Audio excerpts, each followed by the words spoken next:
നമ്മളെ സൊസൈറ്റിയിൽ നമ്മൾ എത്രമാത്രം മെൻ്റൽ ഹെൽത്തിനെ കുറിച്ച് എത്രമാത്രം അവെയറാണ്. അപ്പം അതിൻ്റെ ഒരു മെൻ്റൽ ഹെൽത്ത് അവെയർനെസ് ഒക്കെ ഒരുപാട് നടക്കുന്നുണ്ട്. പക്ഷെ ശരിക്കും നമ്മൾ അവെയർ ആണോ? ഇനിയും ഒരുപാട് മുന്നോട്ട് പോകാനുണ്ടോ? അപ്പോൾ പലപ്പോഴും പുരുഷന്മാർ വന്നിട്ട് പറയും, എനിക്കിപ്പം ഭാര്യയുമായിട്ട് എപ്പോഴും വഴക്കാണ്. ഈ പ്രഗ്നൻസിക്ക് ശേഷമാണ് ഈ പ്രോബ്ലംസ് മുഴുവൻ സ്റ്റാർട്ട് ചെയ്തത്. ശരിക്കും പറഞ്ഞാൽ നമ്മളുടെ ഇടയിൽ അങ്ങനെ വലിയ പ്രശ്നങ്ങളൊന്നും ഇല്ല. പിന്നെ അത് ചെറിയ ചെറിയ ഇഷ്യൂസ് വലുതാവും, പാരൻസ് ഏറ്റെടുക്കും, അങ്ങനെയൊക്കെയാണ് പലപ്പോഴും ഇഷ്യൂസ് വലുതാവുന്നത്.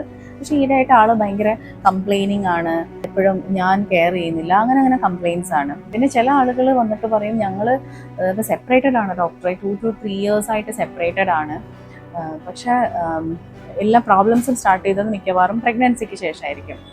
അപ്പം റീസൺ പലപ്പോഴും ഇവരറിയുന്നത് ഒരു കൗൺസിലിംഗ് ഹെൽപ്പൊക്കെ എടുക്കുമ്പോഴായിരിക്കും. അന്ന് കൗൺസിലിങ്ങിന് പോയപ്പോഴാണ് ഞാൻ അറിയുന്നത് ആൾക്ക് ഇങ്ങനെ ഒരു പോസ്റ്റ്മോർട്ടം ആങ്സൈറ്റി ആയിരുന്നു. അപ്പോൾ ഒരു അറിവില്ലായ്മ കൊണ്ടാണല്ലോ ഇത്രയും സംഭവിച്ചത്. അവൾ ഇത്രയും സഫർ ചെയ്യേണ്ടി വന്നു. അതിലുപരിയായിട്ട് ഞങ്ങൾക്ക് നല്ലൊരു ഫാമിലി ടൈം, എൻ്റെ കുഞ്ഞ് ചെറുതായിരിക്കുന്ന ആദ്യത്തെ ഒരു 3 വർഷമാണ് എനിക്ക് നഷ്ടപ്പെട്ടത്. അപ്പോൾ അതൊക്കെ ആലോചിക്കുമ്പോൾ എനിക്കൊരിക്കലും തിരിച്ച് കിട്ടാത്തൊരു മൂമെൻറ്റ്സ് ആണത്.